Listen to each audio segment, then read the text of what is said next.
Aguma. Első rész. Inga egy városban felejtett árva fiú volt. Egy lila ruhás öreg ember talált rá és tanítványává fogadta. 25 éves korára elsajátította a 3 tant. 1. Bölcselkedés és meditáció. 2. A szellemek világának ismerete, okkultizmus. 3. Gyógyítás. Mikor visszament a városba az embereken segíteni, hamar híre ment és sokan követni kezdték. Ő lett a vidék szellemi vezetője és nagy tiszteletben élt. Története 12 pontra osztható. 1. A koldusok barátsága. 20 éves korában Inga, mikor az utcát járta, sok koldussal találkozott. Rengeteget nélkülözött, de sok jó dolog történt vele és sok-sok kalandban volt része. 3 igazi barátja lett. 2. A tanulás 5 éve. Hamar rátalált egy erdei mester, aki 5 évig tanította a városhoz közel. Sokan jártak hozzájuk segítségért, gyógyítás, ördögüzés, így hamar elsajátította a tanokat. A közelben lévő Remete a barátjuknak tartotta magát. Ő egy kopasz, kövér, félmeztelen, mókás ember volt. Botjáról különböző medálok lógtak, amiket az emberek készítette, szentnek tartott emelvényekre rakott. Minden medálnak volt jelentése, mindig volt dolga és szerette ezt titokban csinálni. Sok hasonló szokása volt. Inga és a Remete fia. Ipa, jó barátok voltak. Sokat fogyasztottak bódítófüveket és a mester tudta ezt. A mester tarsolyában volt néhány meditációs gyakorlat, amit csak bódítófüvek hatása alatt lehetett végezni. Ipával azt játszották nap mint nap, hogy sárgadinyével dobálták egymást kábult állapotban. Ime egy meditációs gyakorlat. Egy apró réten ülök. Körülöttem minden lény jelen van, alsóbb és felsőbb világokból egyaránt. Most megjelenik előttem a zöld istennő, ó a te. Elmondom neki jó kívánságaimat és ő felemeli jobb karját, majd int nekem. Ekkor fény támad körülötte és teljesen körém áramlik. Amikor elhalványul a fény, a világűrben vagyok, egy átlátszó üvegpalotában. Addig időzök itt, amíg szeretnék. Majd a fény ismét körülvesz és az apró réten ébredek. Ilyen meditációt sokat gyakoroltak. Még Ipa is néha. Sajnos a mester megbetegedett és meghalt. Az öreg megkérte, hogy költözzön be a városba, mert ott lesz rá szükség. A mestere halála után kénytelen volt visszamenni a városba. 3. Vissza a városba. A városban ismerték már páran és segítettek neki beilleszkedni, de hamar híre ment, hogy kinél tanult és mit, így sokan megkedvelték őt. Egy idős néni azonnal felismerte őt és elvezette a sámánok tanácsához, ahol tagságot nyert. Az utcákon sok kóborló céltalan embert látott és megoldáson törte a fejét. Ezt a kérdést később oldotta meg. 4. Szerelem, barátok, ellenségek. Első szerelmét egy kútnál látta meg mosakodás közben, és a lány visszonozta érzelmeit.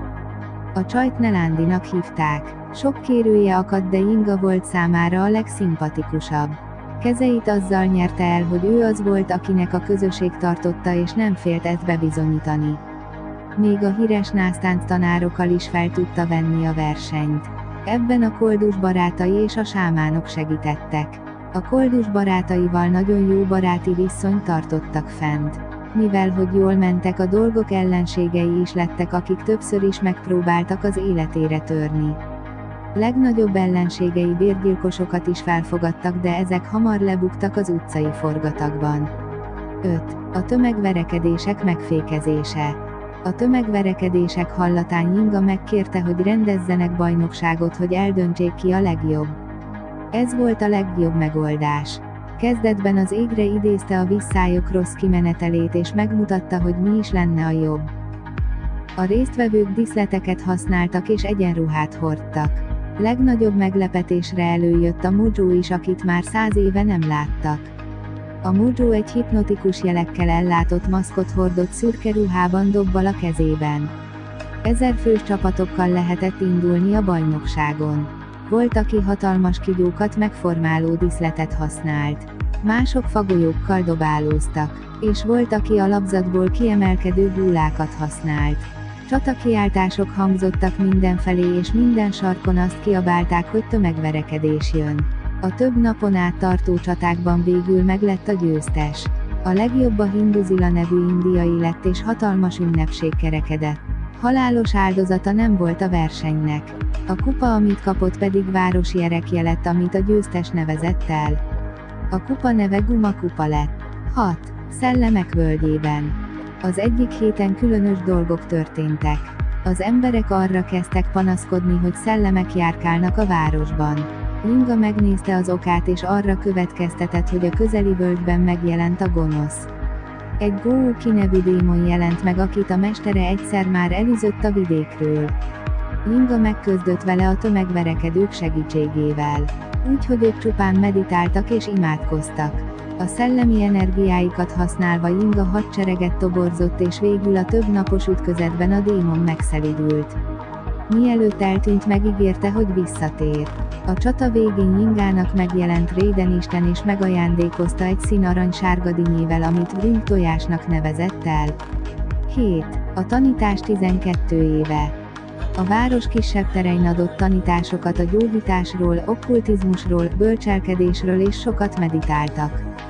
Barátaival és tanítványaival kidolgoztak egy mantra rendszert, amit aztán sűrűn használtak. Az egyik ilyen mantra így hangzott: Lingula Dulanút. A Raiden mantrája pedig így: Ilitieti Sili. 8. Gyógyítás és ördögüzések. Pár éven keresztül sokat gyógyított beteg embereket meditációval és gyógynövényekkel, és persze kézrátételes áldásokkal. 9. Az első kolostor megalapítási ünnepsége. Az ünnepség két törzs révén jöhetett létre. A Bacsa és Datma törzs támogatta a kolostor építését, de a városiak dolgoztak rajta a legfőképp. A Bacsa dzsin és a Datma dzsin egy aranykoronát ajándékozott Lingának, hogy viselje a kolostorban.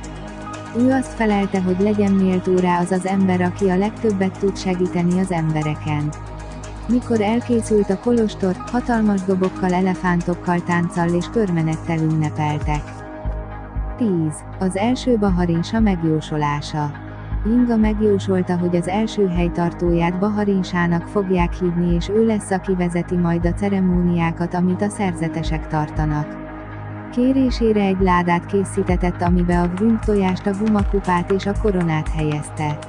A láda neve Mokadzsin láda lett. A Baharinsára hagyta örökül. 11. A leghosszabb éjszaka 7 nap. Valójában nem tudni, hány nap alatt történt, de a 7 az elfogadott. Rengeteg szellem és démon támadt a városra, és senki nem értette, mi történik. A levegőben sűrű köd volt és mindenki menekülni akart, de a gonosz nem engedett senkit.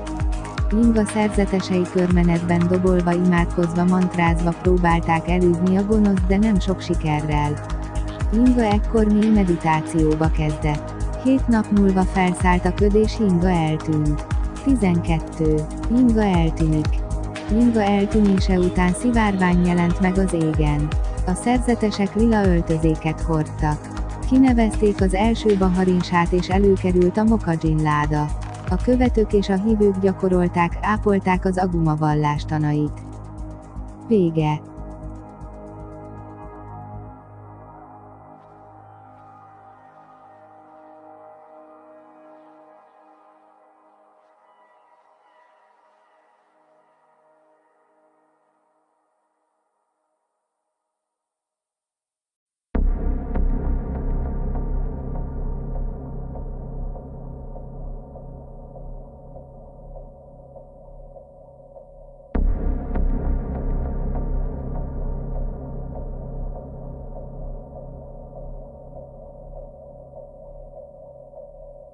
Aguma.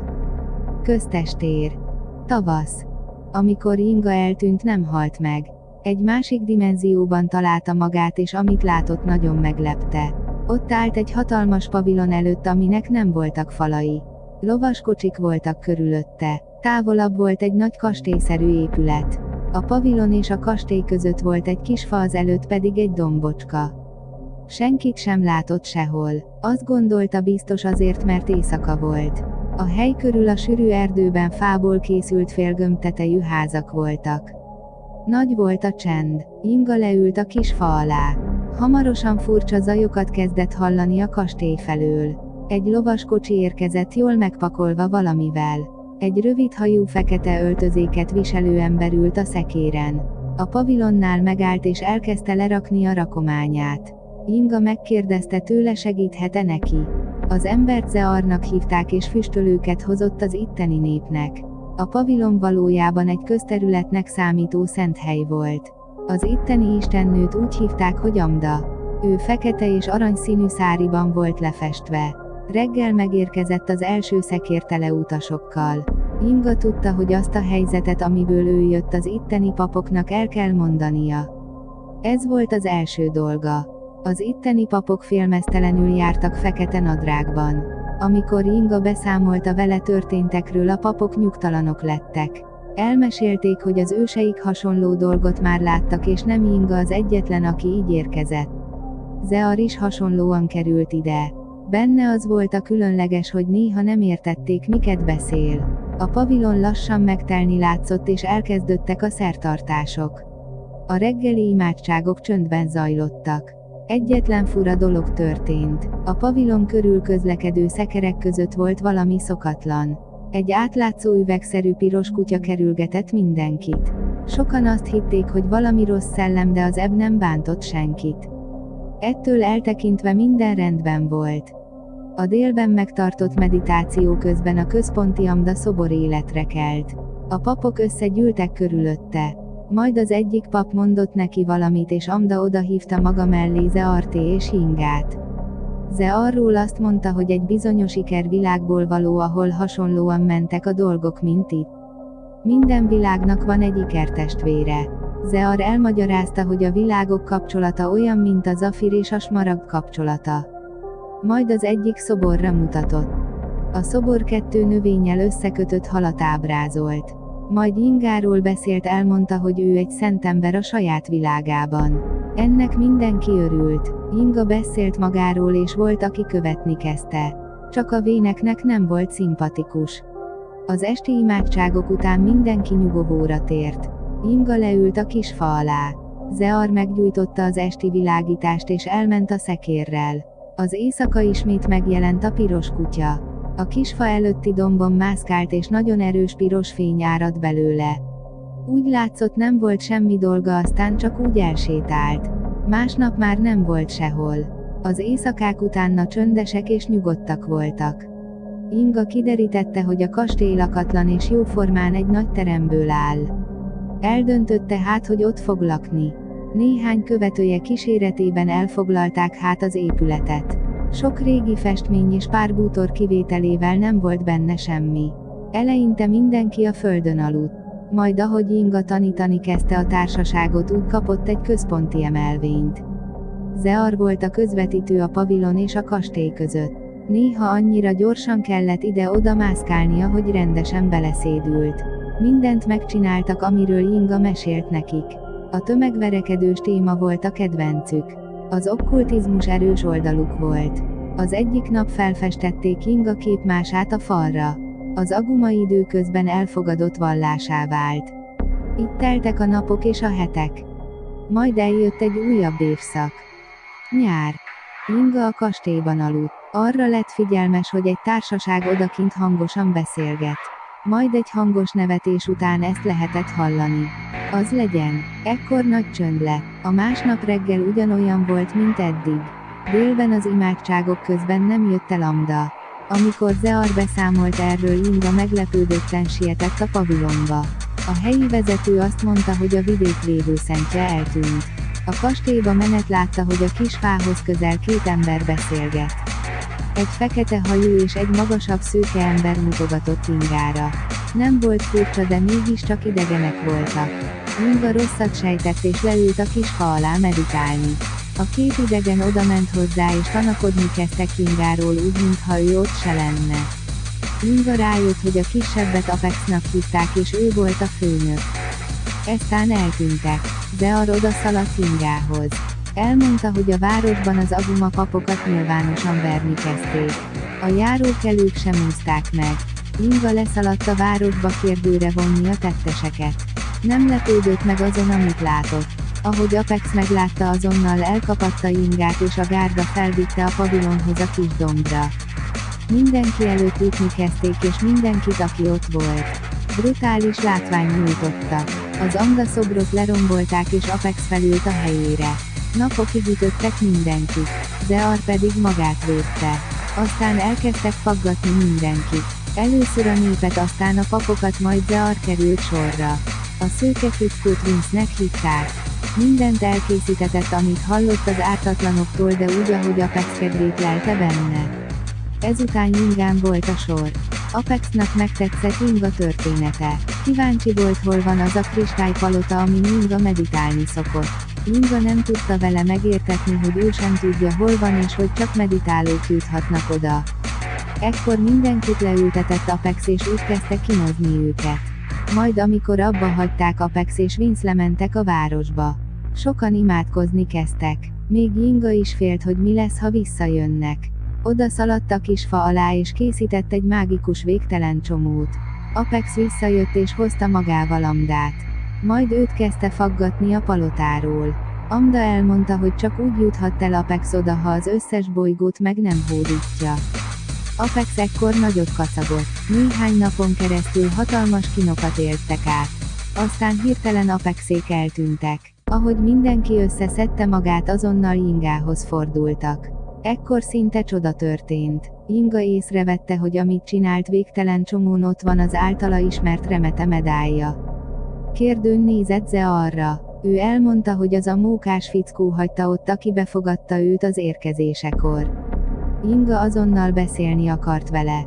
A helyi remete szakasztott mása volt Inga ismerősének. Azzal a különbséggel, hogy neki barna bőre volt. A remete elmagyarázta, hogy az ő rendjében minden dimenzióban van egy ilyen ember. Nagyjából mindenki hasonló dolgot művel. Ez meglepte Ingát. Elhatározta a közösség, hogy felkészülnek Apex visszatérésére. Inga azt kérte, rendezzenek díszletes tömegverekedéseket. Ez jó ötlet volt. A napokig tartó felkészülés után napokig tartó csatákba kezdtek. Itt a legjobb egy kékes-zöld színű csapat lett. Inga érdeklődve figyelte a remetét, de ő csak üldögélt és nevetgélt mindenen. Érdekes volt figyelni a csapatok felkészülését. Mikor mindennel megvoltak, imádkozni kezdtek. Ekkor minden irányból Amdához hasonló lények jelentek meg. A vének felismerték őket. Ők voltak a régi istenek. Felajánlották Ingának, hogy segítségére lesznek. Hatalmas ünneplés vette kezdetét és végül leszállt az éjszaka. Inga a kisfánál volt, mikor egy hatalmas koppanás jött a dombocska tetejéről. A Mujó volt az. A koppanás után a Mujó olyan hangot adott ki, mintha ezren sikoltottak volna. Aztán eltűnt az éjszakában. Inga tudta, hogy nem szabad követnie, mert aki követi a Mujót, az megbolondul. Teltek múltak a napok. Az egyik nap hófehér lett az égbolt. Egy vörös szekér jelent meg az égen. Apex tért vissza. Elhatározták, hogy felkészülnek, és így is volt. Elrejtették a tömegverekedő eszközöket és próbáltak Apexnak csapdát állítani. Apex nem sejtett semmit. Több ezres seregével bevonultak az utcákra. Majd Inga fejbe dobta egy sárga dinnyével. Apex megpróbálta elkapatni, de a város lakói már várták őket. Végül a kastély jobb oldalán lévő földútra terelték a gonosz sereget. És elkezdődött a csata. Inga eszközeit használták. Jó pár átlátszó gumiból készült prizma alakú háromszögeket raktak a földútra. A régi istenek is beszálltak az ütközetbe. Mikor a prizmák felemelkedtek, verekedő emberek és jó sok különböző színű isten volt rajtuk.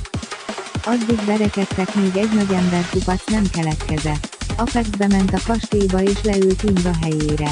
Inga odament hozzá és beszélni kezdett. Nem vette észre, hogy Vince és jó pár ember ott van, majd elkapták Ingát. Bezárkóztak a kastélyba. Zear vezette a csatát a remetével.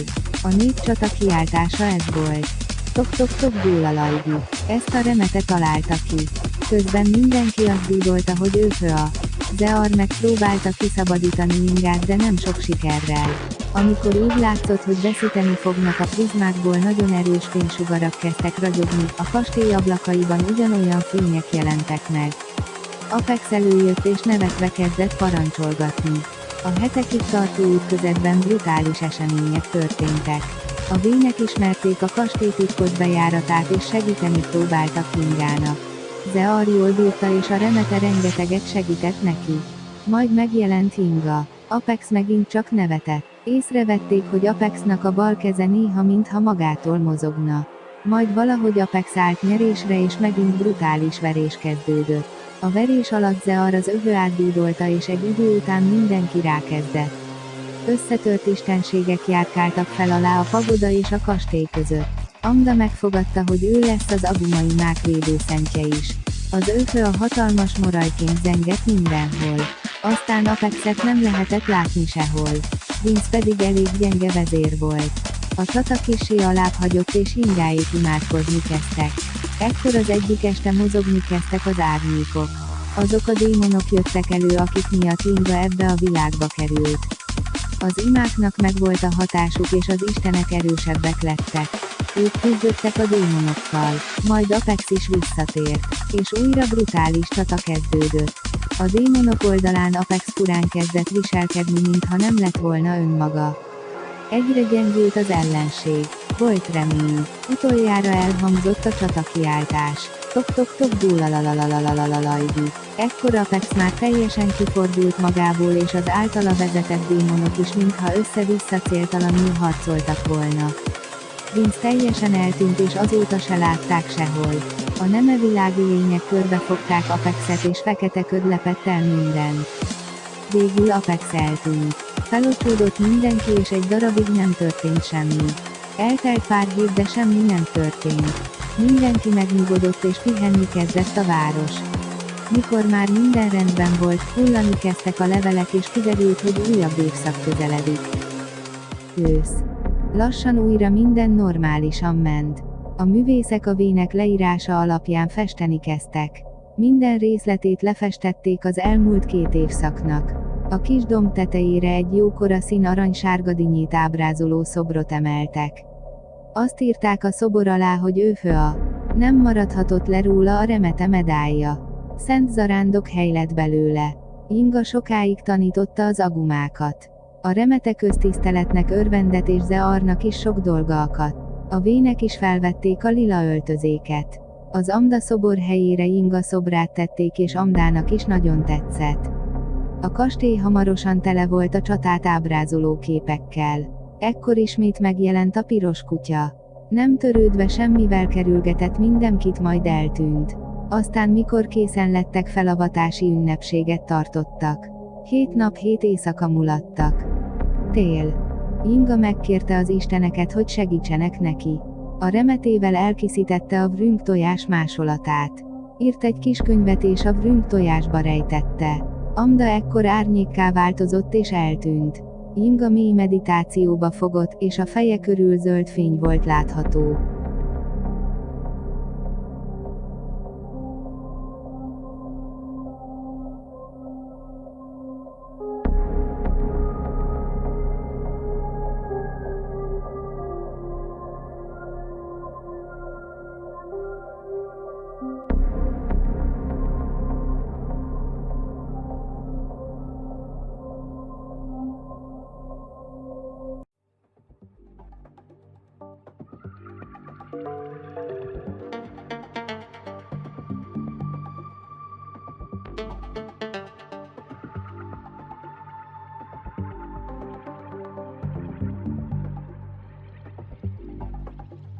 Aguma. Második rész. Inga életének hátralévő része ugyancsak pontokra osztható. 1 éven keresztül a Baharinsa volt a vallási vezető. A dolgok nagyon jól mentek. Nelándinak született egy fia Ingától. A fiút Intunak nevezték el. A gyermeket úgy akarták nevelni, hogy ő legyen a város vezetője. Az egyik teli holdkor a hold körül zöld karika volt látható, és ezt a szerzetesek és a papok jelnek tekintették. Majd eljött a reggel. 1. Az Iti megtalálása. Ahogy eljött a nap, felkelte a Baharinsa reggeli sétájára indult.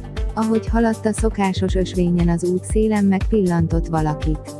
Egy fehér hajú, fehér ruhás ember volt, aki az egyik kezében egy botot, a másikban egy imaláncot tartott. A furamuki megszólította a papot. A következőt mondta: meglásd, mire visszatérsz a szentélybe, nagy meglepetés fog érni. Az ajándékból útmutatás lesz, az útmutatásból pedig ünneplés. A baharinsa még sem törődött ezzel a vándorral és továbbment. Visszafelé jövet már nem volt ott a Muki, és egyre kíváncsibb lett a mondókára, hát sietni kezdett. Belépve meglátta, hogy a brünk tojás lótuszvirágszerűen szétnyílt, és egy kis könyv volt a közepén. A könyv egy szertartásról szólt. A könyv címe Iti volt. Abban a pillanatban összehívta a szerzeteseket, papokat, és megtartották a szertartást. 2. Inga visszatér. A szertartás alatt sokszínű fény vette körbe a templomot. A templom udvarán tartott rituálé közben körvonalazódni kezdett egy emelvény, amin Inga meditált. Az emelvény felett pedig a világűr volt látható. Inga odament a baharinsához, és az 3-szor borult le előtte. Inga felült a helyére. Elmondta, hogy eddig az egyensúlyt tartotta fent a két világ között. Az alsóbb birodalmakból szüntelen özönlenek át lények, és ő tartotta zárva a kaput. Aztán elindultak a feleségéhez és a fiához. Ismét nagy ünneplés kerekedett, és Inga nagyon örült a fiúnak. Inga megköszönte Raidennek, hogy útba igazította a baharinsát. Az ünnepség végén mindenki nyugovóra tért. Nyugodt éjszaka volt. 3. Különös szentek. Az egyik reggel Inga kiment a ház elé a padra. Ismerős illat terjengett a levegőben. A bódító füveknek volt ilyen illatuk. Rémülten vette észre, hogy egy fura arcú ember a háztetőn oldalt fekve pipázik, és őt bámulja. Az idegen ezt mondta: jó napot kívánok! Majd odaugrott Ingához, és ezt mondta: én Lajadzsi vagyok. Meg kell tudnod, hogy mennyi tömegverekedő gárda van a térségben. Én majd összeírom, és ha kell, össze is tudom hívni őket. Inga elfogadta szolgálatait, és Lajadzsi hirtelen továbbállt. A délutáni séta közben különös dolog történt. Egy barna ruhás bogármaszkot viselő férfi hirtelen előugrott az egyik fa mögül. Majd a fatörzsön könyökölve hatalmas jókedvel ezt mondta: mondjál, Sajjúgi! Inga nem tudta, mit tegyen, és mondott neki egy Ingulladulán útmantrát. Erre ezt mondta nagy komolysággal a maszkos arc: a Sajjúgi! Aztán mókásan elszaladt. Inga hatalmas nevetésbe kezdett. A séta közben megint megjelent a bogár arcú, és Inga ezt mondta: lesz ez még így se? Erre a válasz megint az volt, hogy a Sajjúgi. Többször nem jelent meg a maszkos ember, és Inga hazatért. 4. Inga és az elmaradott szemlélet. Mikor látta, hogy a város kezd lemaradni a fejlődésben, elhatározta, hogy kimegy a főtérre és szónoklatot tart a városiaknak. A következőket mondta: semmilyen körülmények között nem szabad, hogy a vallás a fejlődés és a technológia útjában álljon. Semmilyen körülmények között nem hagyhatjuk, hogy a vallás megjelenjen a politikában. De semmilyen körülmények között nem hagyhatjuk, hogy a politika ártson bármelyik vallásnak. A vallás mindenkié, és az álszerzetesnek, aki csak akar. Vallási okokból nem indulhat háború, és el kell ítélni a vallás nevében elkövetett erőszakot. Szerzeteseink feladata, hogy minden szegény embert és nélkülözőt kiemeljen a porból. Mikor befejezte, az emberek összenéztek. A céltalan kóborló népség beállt hát szerzetesnek. 5. A furúja szó. Az erdőben meditálva Inga dallamos furúja szót hallott a távolban. Elindult hát a zene irányába. Egy kisebb sziklán ülő fehér hárem gatyás szimpla fekete mellényt viselő zöld hajú férfi furujázott. A fején háromszög alakú szalma kalap volt, és a haja rasztában minden irányban össze-vissza állt. Amikor meglátta Ingát, abba hagyta a zenélést, és magához intette. Elmondta, hogy nem ebből a dimenzióból származik, és azért küldték, hogy ígéretet tegyen. Az ő népe szeretne az Aguma védőszentje lenni. Több milliárdan vannak, és képesek segíteni védeni az embereket minden gonosztól. A népét úgy hívják, hogy Son. És ő magát Son Danunak hívják. Inga kíváncsi lett, és követte őt a legnagyobb tisztásra. Aztán Danu az égre mutatott. Több száz színes hajú Danuhoz hasonló ruházatú ember cikázott az égen. Mikor leszálltak a rétre, elismételték 108-szor a Ingulladulán útmantrát. Inga megköszönte nekik, és megáldotta őket. Song elbúcsúzott és minden jót kívánt Ingának. Inga tudta, hogy a túlvilágon is ők lesznek a barátai és mindenkinek, aki megbízott bennük életében. 6. Az erdőtűz. A szerzetesek és Inga családja az erdőbe mentek megnézni az idei gyümölcsfák termését. Egyszer csak arra lettek figyelmesek, hogy valami ég. Rájöttek, hogy az erdő ég körülöttük. Hangos nevetéseket lehetett hallani és világossá vált, hogy merénylet készül. A tűz egyre közelebb jött és már nem sok esélyük maradt a menekülésre. Majd Inga vállát megfogta valaki. Egy sötétbőrű marcona férfi volt vörösen izzó szemekkel és piros égnek álló hajjal. Nyakába fából készült nagy gyöngyök voltak.